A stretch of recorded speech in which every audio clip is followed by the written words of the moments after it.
But this is a big kick in the context of the game. 51. Distance is not a problem. Dustin Martin, you little beauty. And he has been one of the emerging superstars of the competition, part of the reason that Richmond has won 3 games in a row. Hello everyone and welcome to AFL Central on Bigpond Sports Weekend. A lot to talk about, round 7 of AFL footy, what has happened so far and what is going to happen for the rest of Sunday and indeed Monday night. And we are happy to have one of the young superstars of the game in Dustin Martin in the studio with us today. Dustin, good to see you, mate. Thanks for having me, mate. It's good to be here. Now, the view from where you are on the ladder at the moment is obviously very good because the Tigers are starting to get on the prowl and the Tiger Army, aren't they enjoying it? Yeah, mate. Last night it was amazing, as is every week with the Tiger Army. They go nuts. So I think we're sitting 8th. It's good to have 3 wins in a row, and we're looking forward to the Bulldogs next week. I think the crowd was 35,000 at the MCG yesterday, and the Brisbane game the week before was similar. Now, I wasn't there yesterday, but I was there against Brisbane. They sound like about 60 or 70,000. Yeah, mate, it's amazing. Every goal, you know, they just roar. They go crazy. It's fantastic. It's almost like having an extra player. Now, we'll talk about your form, but it's been absolutely sensational, so much so that the young man has been on the front page of the AFL Record, a feature article about Dustin Martin. How are you finding it, easing into your second season now with all of the attention? The media wants to get to know you. How are you coping with it? Yeah, I had a big pre-season this year and worked really hard on my fitness and all my strengths. So, you know, it's good to come out and play some good footy. Obviously, yesterday I was a bit quiet, but the team had a win, which is more important. You can't get 30 disposals every week, and that's what you've been doing. Here are the scores for Richmond yesterday. That last quarter was simply magnificent, and they finished up with 23-10, 148 to 14-15, 99. Incredibly, it was a 49-point victory in the end. The major goal kickers for the Tigers, Trent Cotchin, Nahas with 4, so that's important. A good spread of goal kickers. Kepler Bradley finished up with 4 goals for the Dockers. Scores were level at quarter time. Dockers led by 2 at half time, but then in the second half, Dustin, 14-3 to 5-6, and you were simply unstoppable after half time. Yeah, we just kept hitting our kicks through the corridor, just kept playing to our role, and you know, Cotchin, Delidio, Nahas, they were on fire, which was good to see, and we just tore them apart, which was good. And by the look of it, in the last quarter, as you said, you were getting the ball through the corridor, and you were playing with such confidence too. There just seemed to be that belief about the team in the last quarter especially, that you could take risks, you could take them on, but you just couldn't be touched. Yeah, that's a big thing in our club. We've got a lot of belief in the way we're playing with Damian's new game plan and stuff like that. And we practice our skills during the week, and it's good to see him come out on display on the weekend. We just saw Jake King there. I reckon he's been really important this year, playing in a bit of a different role. He's been pushed forward. Everyone talks about him being the push-up king and the angry little man, but he really has added another dimension to your forward line. Oh, he has. Him and Nahas and Whitey, they're fantastic. You know, they pressure the defence and make it hard for the opposition to take it outside of our forward 50, which is great. What about the feeling in the last quarter when you're on that sort of a roll, and as we said, it just seemed as though you couldn't do anything wrong? It must be sensational when the crowd's making a noise.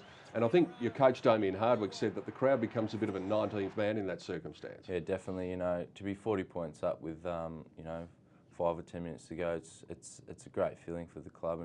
But you know, we still work hard on all the little things. We don't put the foot down. We just make sure it's a consistent 4-quarter effort. We talk about you being one of the young stars, and rightly so, but this young fella, Trent Cotchin, is simply fantastic. His numbers yesterday, 25 disposals, 11 contested disposals, 7 clearances, 4 goals. And what a difference it makes when he's been able to get a pre-season under his belt. Oh, he's an absolute superstar, Cotchy. I love playing alongside him, as I do with all my teammates. But yeah, he works super hard. He's a great leader, and he deserves it. And sometimes you think he must be twins out there. He was actually involved in 13 of Richmond's scores yesterday, but he covers so much ground. You'll see him pushing across half-back, and then the next thing, he's up the other end doing something like that. Yeah, as he said, he got his first full pre-season under the belt, and that's coming out on show, and that's enabling him to push so hard around the ground. I reckon another important player, Dustin, has been Robin Nahas this year, and especially in the past few weeks. Playing in a bit of a different role, he's getting up a little bit more into midfield on the ball, and he seems to be relishing it. Yeah, he's been fantastic also. He's playing his role, you know, he's doing all the hard acts, you know, the defensive tackles, but he's also kicking goals, which is fantastic. And he's so quick. Oh, he's lightning, you know, he gets around the defenders. Yeah, he's lightning and he loves to kick a goal. 30 disposals, 4 goals for him yesterday. I was mentioning to you before we came on air that I saw him playing for Port Melbourne in the VFL, and he wasn't drafted at that stage. And anyone who had seen him was absolutely staggered about that, because we knew that he has that X factor, that touch of brilliance about him, and he's been showing that. Yeah, he worked extremely hard over the pre-season, you know, with his fitness and all that kind of stuff, and it's good to see it paying off now. Now, what about the big bloke in the ruck, the opposition ruckman, Aaron Sandilands? His numbers yesterday, well, what you'd expect, 43 hit-outs. But importantly for him, he doesn't only get the hit-outs, he had 23 disposals, 17 contested disposals. You've almost got to concede to him, I feel, because he's so tall. So then it becomes a matter of reading off him, and I think that's something the Tigers did pretty well yesterday. Yeah, he's very hard to stop. He was certainly a big focus for us going into the game.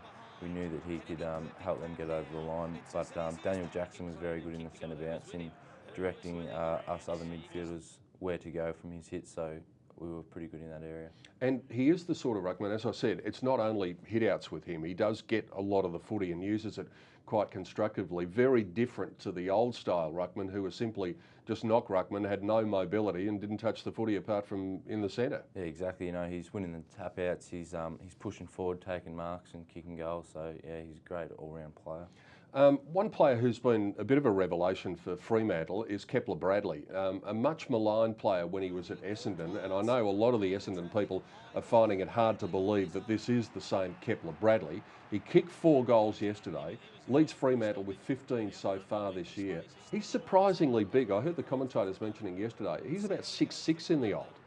Yeah, it's good to see him pushing forward and providing an option for Freo, and yeah, kicking 4 goals yesterday was a great effort. Obviously, we've talked a fair bit about you guys, and that's what you're here for, but what did you make of Fremantle yesterday? You know, it was goal for goal the whole day. You know, they probably missed a lot of goals in the first quarter, but to our credit, we were able to stick with them through the whole game, and then we were just too good for them in the last quarter. Thought your pressure was terrific, what I saw of the game yesterday too. One of the big stats in footy these days is scores from turnovers, and you kicked 15 goals, 8 from turnovers, and they kicked 4 goals, 9.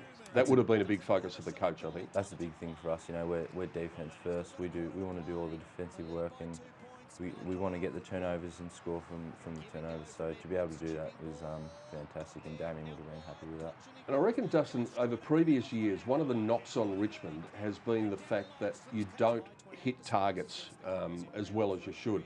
There's been a lot of times where you've had a lot of the ball, but you haven't hit the targets. Yesterday, your efficiency rate overall was 81%. You'd take that every week. Yeah, you know, we're starting to draft some really good kicks, and we've got some great skilled players. But during the week, you know, we're practicing hitting our kicks, and we're trying to take the easier option, the less risky option. So I think that's a big thing for us. How do you find Damian Hardwick as a coach? Because from the outside looking in, he looks as though, well, he's a good bloke, but he looks as though he's a really good coach as well. Yeah, he's a fantastic coach. I love being under him, and yeah, all the boys respect him and love playing for him. And the good thing is you kicked your highest score since round 15 of 2008 yesterday, and that sets up a really intriguing clash with the Western Bulldogs next week. We're going to be talking more about them and their performance against Sydney in just a moment.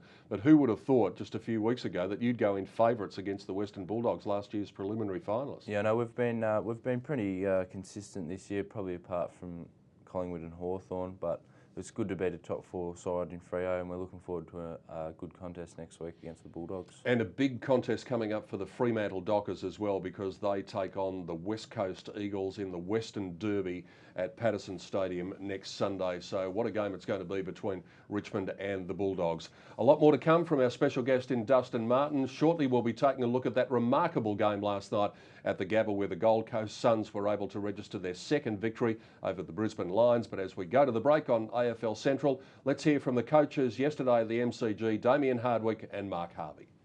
Look, it is round 7, round 24. Then we may start to embrace it at that stage. You know, we've still got a lot of areas that we need to work on. You know, we still give the opposition too many easy scores. You know, we work really hard for ours, we think, and then at stages we give away a couple of easy goals. So, look, we're not getting anywhere near ahead of ourselves. We've got a formidable opponent next week in the Western Bulldogs, and we're very much looking forward to the challenge again. You know, they're a side that, you know, embarrassed us last year, come round 2 or 3, I think it was, by some 80 points. So, you know, once we start beating those type of sides that have had the wood over us for a number of years, we'll start to think about how far we can actually go. I mean, I thought physically we were sort of in the game until sort of half time, and then, but once again, I think it's too few. And there are some moments in the games where we have to get a hell of a lot better. Yeah. Now, yeah, I mean, we can blame a lot of things, but young players have to understand the brutal part of the game better.